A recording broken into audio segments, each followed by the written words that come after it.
Pemirsa, pemerintah kembali melanjutkan program analog switch off pada 5 Oktober 2022 mendatang. Wilayah Jabodetabek menjadi wilayah yang selanjutnya akan dipilih dalam penghentian siaran TV analog.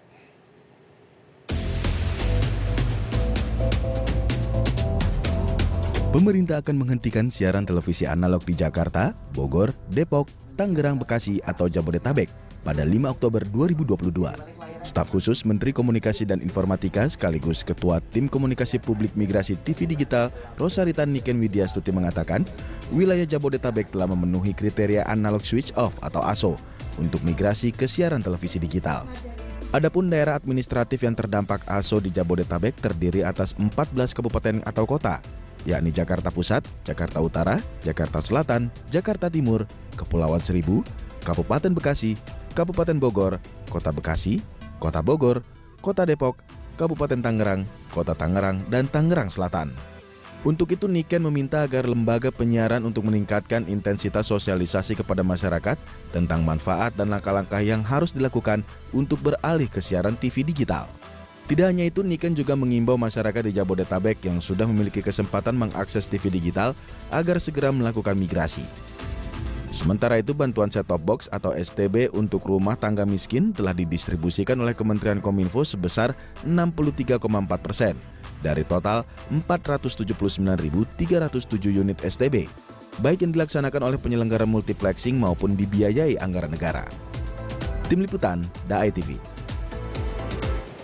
Ya, untuk membahas lebih lanjut kita telah terhubung langsung dengan Bapak Giriantika Kurnia selaku Direktur Penyiaran Ditjen Penyelenggaraan Pos dan Informatika Kementerian Kominfo.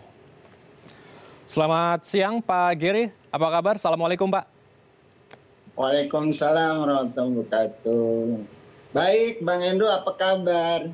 Kabar di sini juga baik. Kita langsung saja berdiskusi Pak Giri. Pada 5 Oktober mendatang wilayah Jabodetabek akan melakukan switch off analog ya. TV analog semua dihentikan dan beralih ke TV digital. Dan di 2 November secara nasional TV analog akan dihentikan. Pertanyaan pertama saya Pak Giri, mengapa kita harus beralih ke TV digital dan apa saja keunggulan dari TV digital?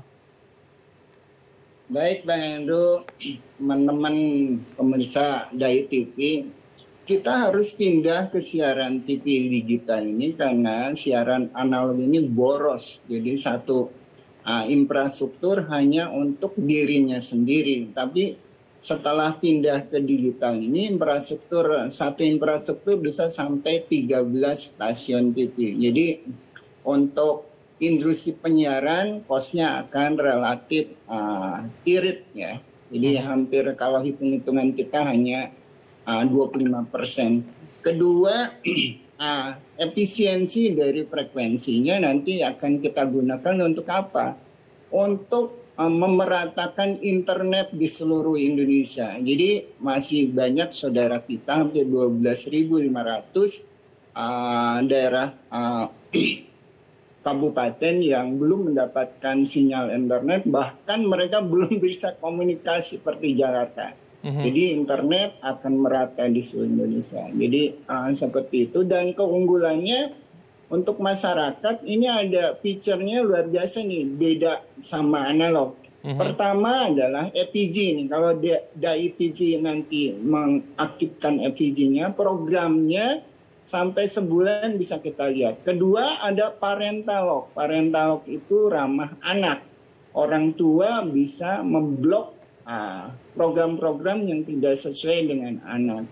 Ketiga ada early warning system. Ini luar biasa nih fitur ini untuk kebencanaan. Kalau ada bencana apapun, gempa, banjir segala macam, nanti daerah yang terdampak di sekitar 1 kilo atau 2 kilo itu udah bisa diketahui dari TV sendiri. Dan ketiga ada LCM, penomoran. Jadi dari TV nanti punya nomor sendiri. Salah satunya itu Bang Andrew.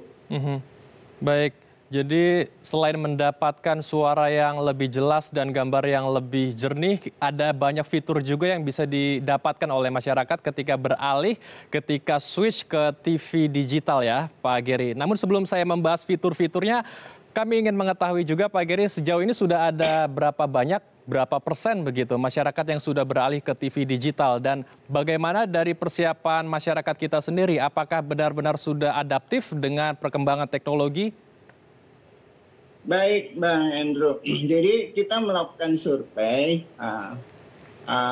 Kominfo sendiri melakukan survei, ada Litbang Kompas, ada Nielsen juga. Untuk hasil survei Kominfo sendiri, salah satunya Jabodetabek termasuk yang paling siap nih untuk beralih ke siaran TV digital. Hampir 78% lebih masyarakat udah siap untuk pindah ke digital. Nah, kemudian dari sisa infrastruktur juga Jabodetabek yang paling siap juga. Tapi secara keseluruhan, secara nasional, infrastrukturnya kan luas nih Bang Andrew. Hampir 112 wilayah layanan, hampir 341 kabupaten kota. Itu 90 wilayah layanannya sudah ada infrastruktur digital, dan masyarakat di daerah tersebut sudah bisa melihat siaran TV digital. Jadi kemudian jumlah TV-nya luar biasa nih Bang Andrew. Ada 697 stasiun TV di seluruh Indonesia. Yang paling banyak di Jabodetabek nih, ada 25 siaran TV analog.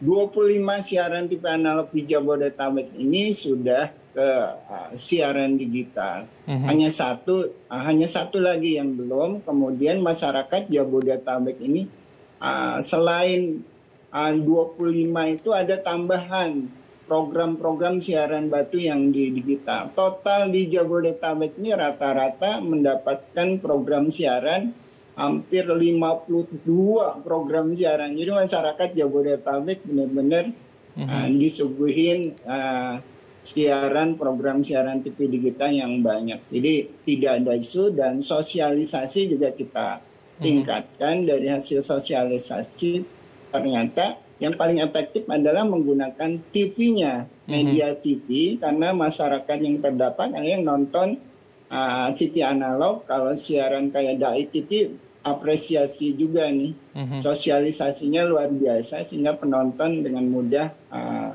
melihat ada program siaran ke TV digital. Jadi tidak ada isu set-top box nih untuk masyarakat yang tidak perlu ganti TV, yang TV-nya masih lama udah beli set-top box.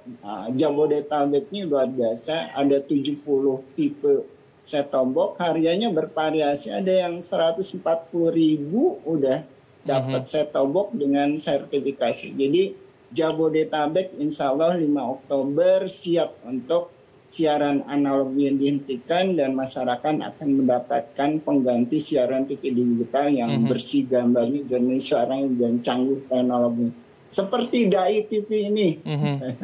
Baik. Nah, itu permasalahan yang mungkin dirasakan masyarakat ya, set-top box, terutama dari kalangan ekonomi lemah atau dari warga prasejahtera yang mungkin pendapatannya juga saat ini terhambat besar karena adanya inflasi, terus juga kenaikan BBM. Dari pemerintah saya dengar ada bantuan untuk memberikan set-top box, Pak Geri, kurang lebih ada 6 juta set-top box ya yang akan diberikan kepada warga ekonomi lemah. Ini bagaimana proses pendistribusiannya, dan sampai sejauh ini sudah berapa persen penyalurannya?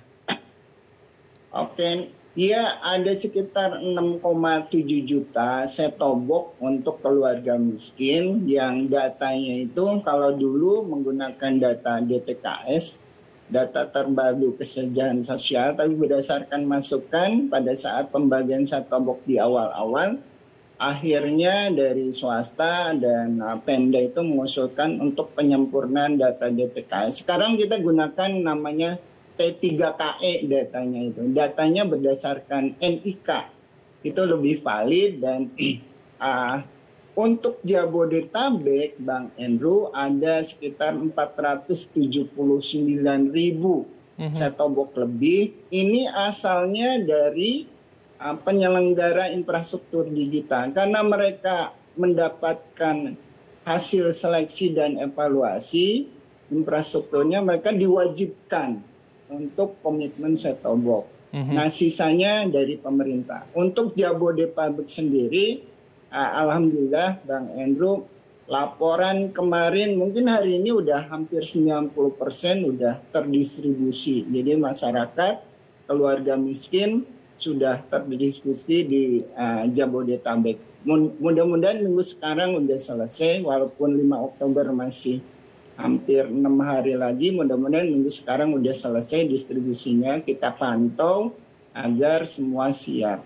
Kemudian untuk nasional udah 40 wilayah layanan sedang distribusi, dan setelah Jabodetabek ini Bang Hendro nanti kita beralih ke kota-kota nielsen. Kota-kota nielsen itu kota-kota besar yang memang TV itu mendapatkan iklan di sini. Setelah Jabodetabek, insya Allah Bandung, masyarakat Bandung, kemudian Jogja, Semarang, Surabaya. Di luar Jawa itu nanti ada Medan, Makassar, Palembang, Bali, Banjarmasin. Seperti itu, Bang Hendro. Baik, Pak Geri, kita akan lanjutkan diskusi menarik kita ini, namun usai jeda ya Pak. Ya, baik. Baik pemirsa, kami akan kembali usai jeda. Tetap bersama kami di Halo Indonesia.